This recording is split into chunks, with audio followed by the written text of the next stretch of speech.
Gone are the days where the residents of Gwadar in the Pakistani province of Balochistan remained relatively unaffected due to the effects of climate change. After decades, the people are now battling a series of climate-related events that include severe droughts, dust storms, and most importantly, flooding. Here's the story. Built on dunes, the city of Gwadar, bordered by the Arabian Sea on three sides. Global warming has resulted in bigger and more powerful waves, which get whipped higher by summer monsoon winds. Experts believe that the low elevation of the peninsular town renders it vulnerable to climate change.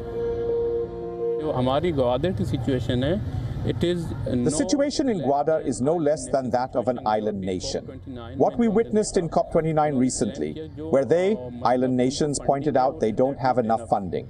While Gwadar isn't an island, it's a peninsula, bordered on three sides by the Arabian Sea, but it's a low-lying coastal area.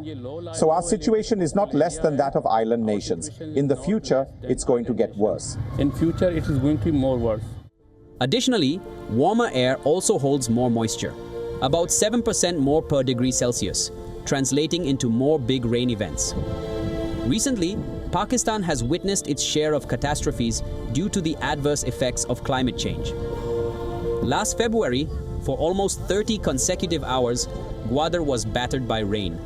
Roads and bridges were washed off and lines of communication were severed, which briefly cut off the town from the rest of Pakistan.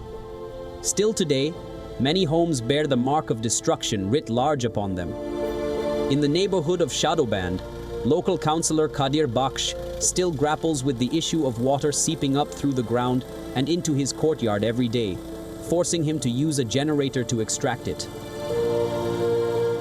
In the past, when it rained, the water disappeared up to 10 days later. But the rain that came last year hasn't gone. The water rises from the ground with such speed that it will reach the four walls of my home if we don't run the generator every day to extract it.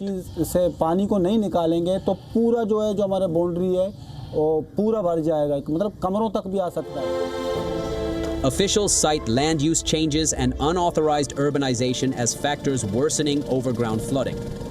Locals, however, blame the major construction projects for the destruction of traditional drainage pathways.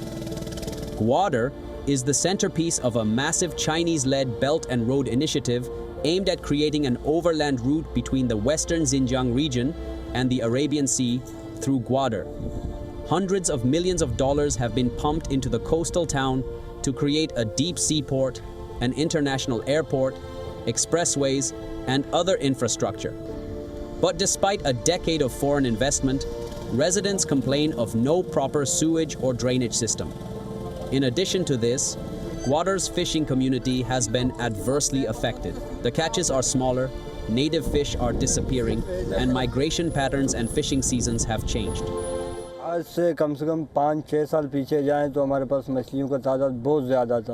If we go back 5 or 6 years, the number of fish in the sea was much higher.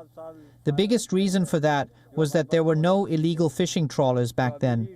These trawlers use a fishing net, called wire net, which scoops everything from the sea, even rocks and plants. This is how trawlers are causing the genocide of our fish.